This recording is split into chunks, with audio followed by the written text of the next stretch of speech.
कांग्रेस कार्यकर्ता ने जिताया, लेकिन उन्होंने एक बार भी उनके बीच जाकर ये नहीं पूछा कि मैं दल बदल कर रहा हूँ या क्यों कर रहा हूँ, क्या कारण थे, कोई ऐसा हुआ था विषय? वो उनका व्यक्तिगत निर्णय था, क्योंकि वीरेंद्र कंवर जी के शेल्टर के बाद पहला एक चुनाव उन्होंने लड़ा ब्लॉक समिति का, जहां पर उनकी जमानत जब्त हुई। मात्र 650 वोटों से वो चुनाव हारे। 300 कुछ वोटें उनको मिली थी। राजनीति में संरक्षण के बिना कोई व्यक्ति सोचे कि मैं ही सब कुछ हूं, तो वो जो है उसका एक गलत फहमी है। उनको लगा था कांग्रेस में कि मैं 32 साल के बाद यहाँ जीता, तो कांग्रेस में मैं ही जीता। आज है हमारे साथ विवेक बिक्कू, नाम तो जाना पहचाना है, कांग्रेस के नेता हैं कुटलैड़ से। तो आज उनके साथ चर्चा होगी हमारी कुछ कुटलैड़ के उपचुनावों को लेकर। तो बिक्कू जी, हमें बताइए कि कुटलैड़ के उपचुनाव क्यों होना जरूरी हुए, क्या इसमें समीकरण बने, कैसा आपका प्रत्याशी था, क्या हुआ ऐसा कि ये इतना बड़ा कदम हो गया कि आज कुटलैड़ में दोबारा से उपचुनाव होना, 1 साल के भीतर ही मतलब पलटी मार गया आपका आदमी। तो अब आपने भी कई बार कोशिश की थी कि लोगों के साथ गए जी।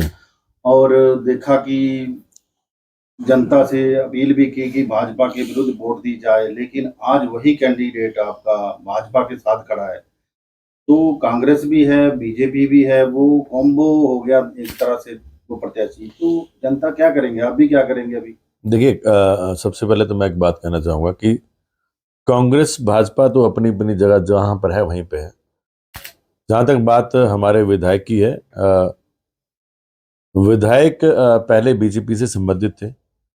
कुछ समय के बाद उन्होंने जब उनको लगा कि जो उनका कहना था कि भाजपा ने उन्हें जो है वो वहां से बेइज्जत करके निकाला है और वो भाजपा के अब खिलाफ हैं, और कहीं ना कहीं कांग्रेस पार्टी ने उनको ने वो शामिल हुए। और शामिल होने के बाद सभी जानते हैं कि किन हालातों में जो है कांग्रेस पार्टी पिछले 2017 के बाद लगातार जो है एकजुटता के साथ काम कर रही थी। और हमारा इस बात का मानना था कि कांग्रेस हाईकमांड को हमने इस बात के लिए पहले से अवगत कराया था कि 2017 में जब मैंने चुनाव लड़ा था तो 26,000 के करीब जो है वोट मुझे मिले। 5 साल लोगों के बीच में काम कर रहे थे। काम करने के बाद जो हमारी टीम, क्योंकि 23 लोगों ने उस टाइम जब मैंने चुनाव लड़ा, तो 23 लोग जो थे वो जिन्होंने टिकट मांगा था। तो 23 में से 22 लोग अभी भी जो थे कुटलैड़ के नेता थे जिन्होंने टिकट मांगा था। तो हमने 5 साल में जो कार्यकाल था उसमें हमने एक ही बात रखी कि पार्टी हाईकमांड जिसको भी टिकट देगी हम उसके साथ चलेंगे। और उसी के चलते जो है वो कांग्रेस हाईकमांड ने उनको टिकट दिया। कांग्रेस पार्टी ने एकजुटता के साथ चुनाव लड़ा और यहाँ से अच्छे मार्जिन के साथ बहुत समय के बाद 32 वर्षों के बाद तकरीबन जो है यहाँ से जो कांग्रेस जीत के गई।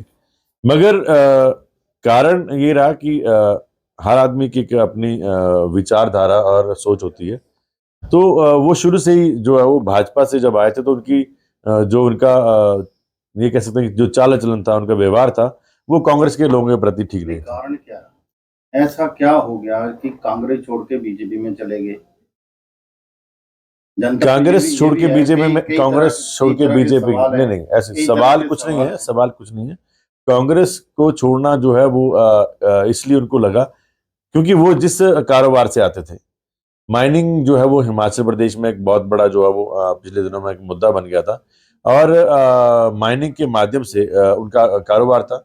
और सुखविंदर सिंह सुक्खू जी और कांग्रेस पार्टी का ये मानना था कि जब हम सत्ता में आएंगे तो हमारा पहला कदम जो है माइनिंग के ऊपर होगा। तो ये लोग माइनिंग से जुड़े थे, चाहे वो देवेंद्र भुट्टो थे, चाहे वो आशीष थे, आशीष हमीरपुर के थे, बाकी लोग भी और थे। कहीं ना कहीं इनका जो कारोबार था वो इन चीजों के साथ जुड़ा हुआ था। और जब माइनिंग के ऊपर सरकार की जब लगाम लगने की जब बात आई तो उसके बाद जो है उन लोगों को लगा कि हमारे कारोबार के ऊपर बात आ रही है।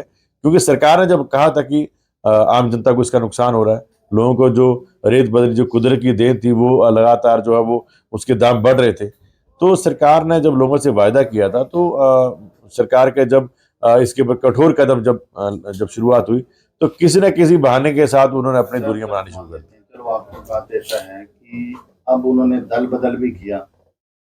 देखिए, मैं आपको एक चीज बताऊं कि अगर कोई आज के समय में राजनीति में जो लोग हैं अगर कोई वार्ड पंच भी बनता है तो 5 साल के कार्यकाल के लिए वो व्यक्ति भी अपना वार्ड पंच का चुनाव छोड़ के जो है ना वो छोड़ता है, क्योंकि उसे पता है कि वो उसको कितने संघर्ष के बाद वो चीज मिली है। अगर किसी व्यक्ति को बिना संघर्ष से कोई चीज मिल जाए तो वो शायद मैं समझता हूँ कि उसको कोई मोल पता नहीं होता कि मुझे ये चीज कैसे मिली है। कांग्रेस पार्टी के लिए उनका कोई संघर्ष नहीं था। कांग्रेस पार्टी की टीम ने काम किया, वो विधायक बन गए मुफ्त की उसके साथ विधायक, क्योंकि 1 साल पहले जब उन्होंने अपना चुनाव लड़ा, मैं आपको एक चीज बताना, पहले ये भी बताना चाहूंगा कि 1 साल पहले जब उन्होंने चुनाव लड़ा, जब वीरेंद्र कंवर जी के वो अलग हो गए थे, पहला चुनाव जब ब्लॉक समिति का लड़ा, क्योंकि बार बार कहते हैं कि 3-4 बार मैं ब्लॉक समिति में चेयरमैन भी रहा, उपाध्यक्ष भी रहा, मगर उस समय उनके ऊपर राजनीतिक जो परिस्थितियों के हिसाब से जो राजनीतिक शेल्टर था वो वीरेंद्र कंवर जी का था। वीरेंद्र कंवर जी के शेल्टर के बाद पहला एक चुनाव उन्होंने लड़ा ब्लॉक समिति का, और जहां पर उनकी जमानत जब्त हुई, मात्र 650 वोटों से वो चुनाव हारे, 300 कुछ वोटें उनको मिली थी। तो आप समझ सकते हैं कि राजनीति में संरक्षण के बिना कोई व्यक्ति सोचे कि मैं ही सब कुछ हूं, तो वो जो है उसका जो है वो एक मैं कह सकता हूं कि उसका एक गलत फहमी है। तो आप ये भी समझे कि कांग्रेस, उनको लगा था कांग्रेस में कि मैं 32 साल के बाद यहाँ जीता तो कांग्रेस में मैं ही जीता। आप सुनिए ना कि 32 साल का मैं ही जीता, यहाँ पे कांग्रेस पार्टी जीती थी, यहाँ के देवेंद्र भुट्टो जीते थे, और उसका सबूत आज की जो बैठक है और आज की बैठक में जो लोग हर बूथ से यहाँ पर आए थे उन्होंने इस बात को साबित कर दिया। कहने का मतलब है कांग्रेस कार्यकर्ता ने जिताया, लेकिन उन्होंने एक बार भी उनके बीच जाकर ये नहीं पूछा कि मैं दल बदल कर रहा हूँ या क्यों कर रहा हूँ, क्या कारण थे, कोई ऐसा हुआ था विषय? नहीं, वही तो मैं लोगों से तो वो तब पूछते जब व्यक्तिगत निर्णय था ये, वो उनका व्यक्तिगत निर्णय था, क्योंकि 1 महीना पहले ही जब वो जो पत्रकार वार्ता कर रहे थे और उन्होंने अपने बयान में खुद इस बात को कहा कि कुटलैहड़ का विकास बहुत तेजी से हो रहा है, मुख्यमंत्री कुटलैहड़ के लिए बहुत पैसा दे रहे हैं, और मुख्यमंत्री अभी भी उनका स्टेटमेंट आया जिसमें बोल रहे थे कि मैं अभी जो है एक मैरिज पैलेस का जो है इसका फाउंडेशन स्टोन रख के आया हूं, और इतना पैसा हमें इस चीज के लिए मिला। हमने 920 करोड़ रुपया जो लठैनी मदली पुल के लिए सरकार ने दिया, 10 करोड़ रुपया सरकार ने जो है वो पर्यटन की दृष्टि से या वाटर स्पोर्ट्स के लिए दिया। लगातार कुटलैहड़ को पैसा आ रहा था, तो वो लोगों को किस उससे बोलते कि जी कुटलैहड़ का की अनदेखी हो रही है, क्योंकि अनदेखी तो हो नहीं रही थी लगातार। पूरी तरह से आश्वस्त है कि जीत पक्की हो सकती है। देखिए, विवेक बिक्कू के अस्वस्थ होने से जो है वो ये बात का नहीं होता कि मैं मानता हूं कि मैं जीत रहा हूं। यहाँ पे जीत कांग्रेस की थी और कांग्रेस की जीत ही रहेगी, क्योंकि अब कांग्रेस के लोग जो है वो जिन्होंने पूरा जो 14 महीने पहले जब हम एकजुटता के साथ हैं, हमारे सभी नेता जो हमारे साथ हैं, आज भी एक मन से दोबारा फिर मुकेश अग्निहोत्री जी के समक्ष इस बात को रखा गया कि सभी लोग जो है मिलकर जो है वो इस चुनाव को लड़ रहे हैं, और यहाँ पे जीत पहले भी कांग्रेस के कार्यकर्ता की थी और आने वाले समय में भी कांग्रेस के कार्यकर्ता की जीत होगी। झूठे वादे करते हैं आप या नहीं? हम झूठे वादे क्यों करेंगे?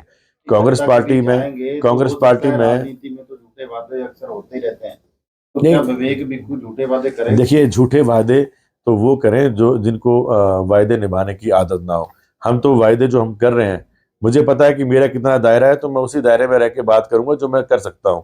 मैं ऐसा कोई वायदा जनता के साथ क्यों करूं? क्योंकि जनता के साथ गलत वायदा करके ये तो एक ऐसा वो है कि 5 साल के बाद आपको दोबारा फिर जनता के बीच में आना। अगर मैं झूठा वायदा को करूंगा तो दोबारा फिर लोगों के बीच में आऊंगा, लोग उसका जवाब मेरे से मांगेंगे। तो मैं समझता हूं कि वायदा वही किया जाए जो जनता के समक्ष रखे उसको हम पूरा कर सकते हो। आप अपने भरोसे के ऊपर काम करेंगे? बिल्कुल, लगातार संगठन से जुड़े हैं, 30 साल से संगठन के साथ जुड़ के हम यहाँ तक पहुंचे हैं। ठीक है, राजनीतिक पृष्ठभूमि हमारे परिवार की रही है, मगर मैंने कभी भी अभी पिताजी का नाम का सहारा नहीं लिया। मैं एनएसएस से मैंने अपना जीवन शुरू किया था और हमने संगठन की राजनीति की। अगर आपको याद होगा, मैं प्रदेश में सेक्रेटरी था, जिला का मैं कार्यकारी अध्यक्ष था, मगर संगठन को मजबूत करने के लिए मैंने चुनाव लड़ने के बाद भी ब्लॉक का अध्यक्ष पद मंजूर करके ब्लॉक के ऊपर काम करना शुरू किया। लोग ब्लॉक से ऊपर जाते हैं, मैंने प्रदेश का पद छोड़ के जो है ब्लॉक का पद लिया। क्यों? क्योंकि मुझे कहने के लगता था कि संगठन को मजबूत करना जो है कुटलैहड़ के लिए बहुत बड़ी प्राथमिकता होगी। क्योंकि आज से पहले होता क्या था, चुनाव एक व्यक्ति लड़ता था और वहाँ पे ब्लॉक अध्यक्ष को दूसरा होता था। जब चुनाव आता तो दोनों में से किसी को जब टिकट मिलेगा तो दूसरा जो है वो उसके विरोध में रहता था।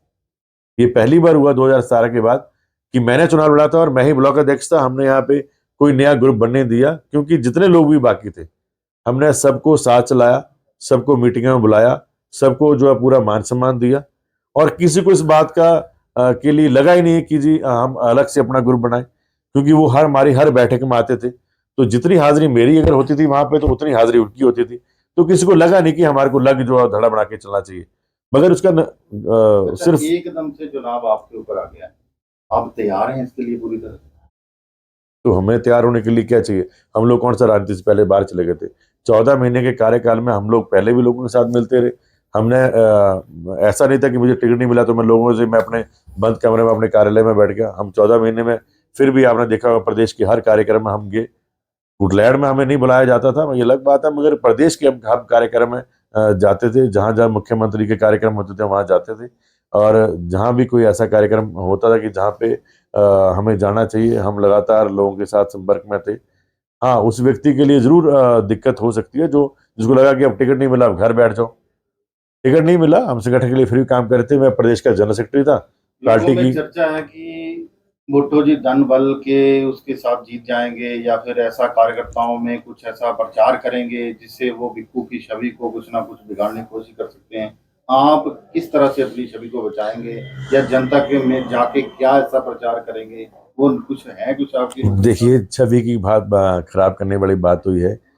छवि खराब करने के लिए तो उसको चिंता हो जो कोई 2 नंबर का धंधा करता हो।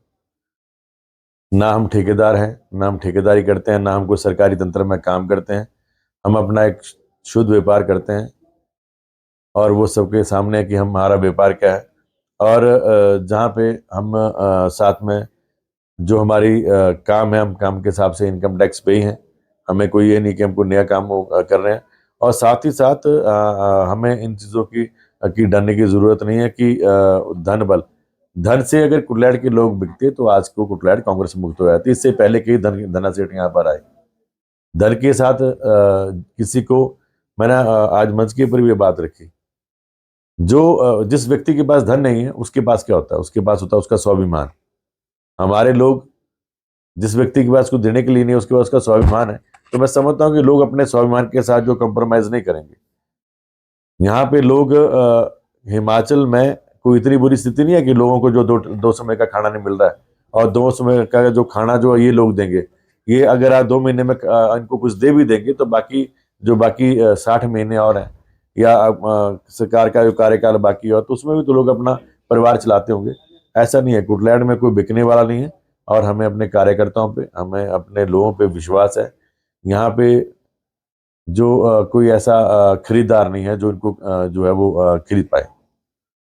हमारे वरिष्ठ संवाददाता अजय शर्मा जी, जैसा आपने कहा कि 32 वर्ष यहाँ कांग्रेस नहीं सत्ता में आ सकी, उस दौरान कई नेता जो हैं कांग्रेस के उभर कर आए इस क्षेत्र में, और जैसा कि आज उप मुख्यमंत्री जी ने भी कहा कि आपकी जिम्मेवारी ये रहेगी कि आप सबको साथ लेकर चलें। तो आपकी क्या स्ट्रेटेजी है कि आप उनको साथ लेकर चलें, और आपको क्या विश्वास है कि वो आपके साथ चलें? देखिए, मैं एक बात कहना चाहूँगा कि 1996 में मैंने अपना राजनीतिक जीवन शुरू किया, और उसके बाद कई चुनाव आए।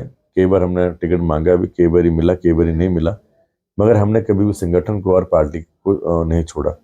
अगर मैं थोड़ा सा आपको पीछे कुटलैहड़ के उसमें लेके जाऊँ, 2003 में यहाँ पे हमारी टिकट की मांग थी, टिकट नहीं मिला। सुरेश ठाकुर जी को यहाँ पे टिकट मिला, वो चुनाव लड़ा, वो चली गई।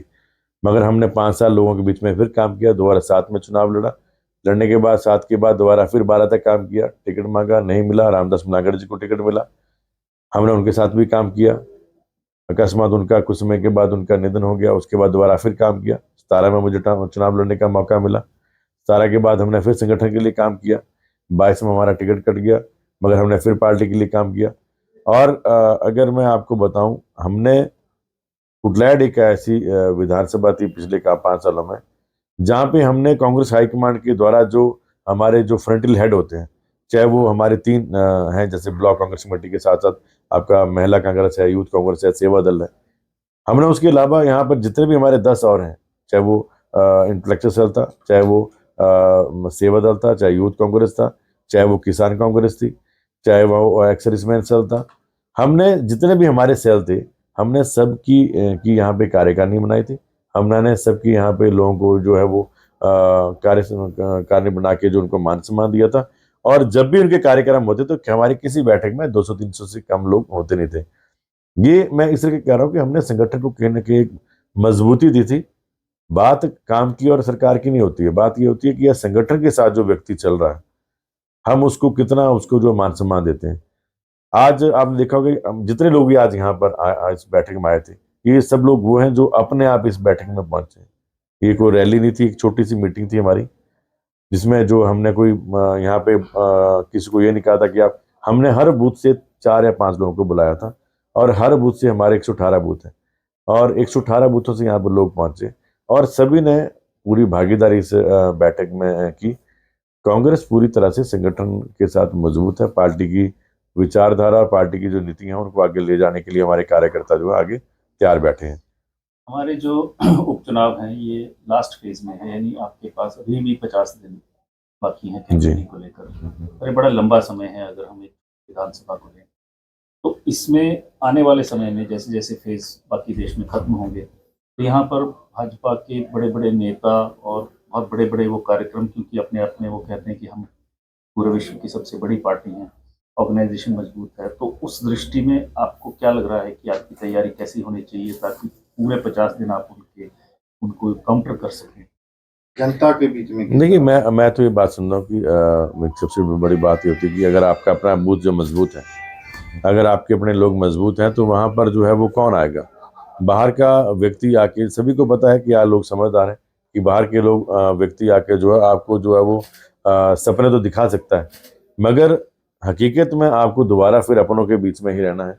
तो लोग इस बात को भली भांति जानते हैं और आज सोशल मीडिया का जमाना है, हर व्यक्ति जो है वो मीडिया से जुड़ा है, हर व्यक्ति को पता है कि पूरे देश में हो क्या रहा है। और मेरा नहीं ख्याल कि आज कुछ और हिमाचल शुरू से ही जो है एक ऐसी स्टेट रही है जहाँ पे लोगों ने सत्ता पक्ष को कभी इग्नोर नहीं किया। हिमाचल में अगर आप पुराना इतिहास देख लें तो जब भी बाई इलेक्शन हुए हैं, बाई इलेक्शन में हमेशा कभी एक आध बार हुआ, मगर बाई इलेक्शन में हमेशा ही लोगों ने जो रूलिंग गवर्नमेंट है उसका साथ हमेशा लोगों ने दिया। और आज मैं समझता हूँ लोगों को पता है कि अभी कार्यकाल कांग्रेस का है और कांग्रेस अपनी नीतियों के ऊपर काम कर रही है और काम हो भी रहे हैं, तो निश्चित तौर के ऊपर लोग जो है सत्ता पक्ष में जाएंगे, क्योंकि हमें एक सीट की जरूरत है। लोगों को अभी अपने काम करवाने हैं और लोगों को पता है कि जो वायदे कांग्रेस ने किए थे, चाहे वो ओपीएस का था, चाहे वो महिलाओं के 1500 रुपये का था, चाहे मनरेगा की दिहाड़ी हमने बढ़ाई है, और हमने इतना बड़ा त्रैस्ती होने के बाद, नुकसान होने के बाद, जो फाइनेंशियल ईयर में पैसा बढ़ना था, हर वर्ग का पैसा जो है बढ़ाया गया। तो इस बात में मैं ये कहूँगा कि कांग्रेस की सोच, और क्योंकि प्रदेश में एक ऐसे मुख्यमंत्री और उप मुख्यमंत्री की जो टीम आज बनी है, उस टीम ने एक चीज को साबित कर दिया कि वो लोग वो हैं जिन्होंने धरातल को देखा है, जिन्होंने देखा है कि एक आम आदमी, एक आम जो कार्यकर्ता है, उसकी सोच क्या है, उसकी जरूरत क्या है, और एक आम व्यक्ति चाहता क्या। सुख आश्रय का जब गठन हुआ तो हिमाचल में नहीं, पूरे देश में जो है, पूरी दुनिया में शायद पहला ऐसा राज्य होगा जिसने इस तरह की सोच को लेके आगे इम्प्लीमेंट किया। नहीं तो आज से पहले अनाथ बच्चों के बारे में कोई सोचता नहीं था। आज उन बच्चों को एजुकेशन भी मिलेगी, उनको घर भी मिलेगा, उनका आगे जो पारिवारिक लाइफ है वो भी उसके लिए भी सरकार सपोर्ट करेगी। ये बहुत बड़ी बात है और मैं समझता हूँ कि आज के समय में लोग ऐसी सरकार, ऐसी सोच को छोड़ के जो है वो बड़ी बड़ी भ्रांतियों में नहीं फैलेंगे। ठीक है, ये लोग हिंदूवाद की और बाकी बात करते हैं। हिमाचल वैसे भी हिंदू प्रदेश है, यहाँ पे कोई बहुत वो नहीं है, और सभी लोग जो है वो भगवान को मानने वाले हैं। जब भी यहाँ पे कार्यक्रम हुआ तो हमारे लोगों ने, जब अयोध्या की मंदिर की बात हुई तो सबसे पहले हिमाचल की कैबिनेट के लोग मुख्यमंत्री के साथ वहाँ पहुंचे। उससे पहले तो और भी कोई वहाँ पहुंचे नहीं, हमारे कैबिनेट के लोग भी वहाँ पहुंचे। तो हिमाचल में कोई ऐसा नहीं, लोग आस्था के साथ जुड़े हैं, और मैं नहीं समझता कि कोई बाहरी लोगों के आने से कोई ज्यादा फर्क हिमाचल में पड़ने वाला है। हिमाचल प्रदेश विधानसभा में 68 सीटें हैं और इस वक्त कांग्रेस जो है 34 पर है, आधी पर। तो जैसा आपने कहा कि 35वीं सीट लहर बनने जा रही है, आपको कितने प्रतिशत विश्वास है? देखिए, मैं पहले भी कह चुका हूँ कि विश्वास मुझे कितना है ये ज़्यादा फर्क नहीं पड़ता। मगर विश्वास जो जनता सामने बैठी है, जिसने उस बूथ के ऊपर, जिसने उस अपने गांव में जाके जो लड़ाई लड़नी है, अगर हमारी सेना लड़ाई लड़ने के लिए तैयार बैठी है तो निश्चित तौर के ऊपर जीत जो हमारी होगी, उस जीत को कोई रोक नहीं सकता। और हमारी जो लोग हैं, कार्यकर्ता हैं, उनमें जो जोश आज नजर आ रहा है, क्योंकि ये जोश इस करके भी है, कहीं ना कहीं आने वाले समय में कुटलैहड़ के ऊपर एक जो ठप्पा लग गया है कि आपका विधायक गद्दार, आप कुटलैहड़ से ताल्लुक रखते हैं, वही विधायक जहां से आप वहां से ताल्लुक रखते हैं जहां से आपके चुने हुए प्रतिनिधि ने जो आपके साथ गद्दारी करके जो है वो भाग गया। तो कहीं ना कहीं ये दाग जो है कुटलैहड़ की हर जनता के ऊपर लगा है और जनता इस दाग को जरूर धोएगी। अपनी जो कुटलैहड़ कॉन्स्टिट्यूंसी है, ये ऊपर वाली कुटलैहड़ और नीचे वाले में बटी हुई है, आप इसको कैसे करेंगे? नहीं, देखिए, इसमें मैं नहीं समझता कि बंटवारे की बड़ी तो कोई बात नहीं है, मगर ये ठीक है कि भौगोलिक परिस्थितियों में जो है वो कुटलैहड़ में दो भागों में इस समय है। और जब अगर मैं अतीत की बात करूं तो हमने यहाँ पे ब्लॉक कांग्रेस कमेटियों को भी दो भागों में बांटा था, और हमारी टीम जो है पूरे इसमें काम कर रही है। हमारे पास हमारे 118 बूथ हैं, हमारी 62 पंचायतें हैं, तो हमने उनको पहले जो है वो जोनों में बांटा और जोन लेवल के ऊपर हम काम करते हैं। इसमें किसी को जो है उठे पटक करके जो है इधर उधर नहीं लाया जाता, हम जोन लेवल के काम करते हैं। अगर बंगाणा का कार्यक्रम होगा तो बंगाणा में होगा, अगर वो बसाल का कार्यक्रम बसाल का होगा, अगर वो टोटल प्रोग्राम होगा तो ये जो जहाँ पे हम बैठे हैं ये विधानसभा का जो है केंद्र है, इस केंद्र बिंदु के ऊपर हम एक बड़ा कार्यक्रम करते हैं। नहीं तो हमारी जो बैठक होती है वो हम जोन वाइज करते हैं। हमने 3 जोन में जो है उनको पहले से बांट के रखा हुआ है।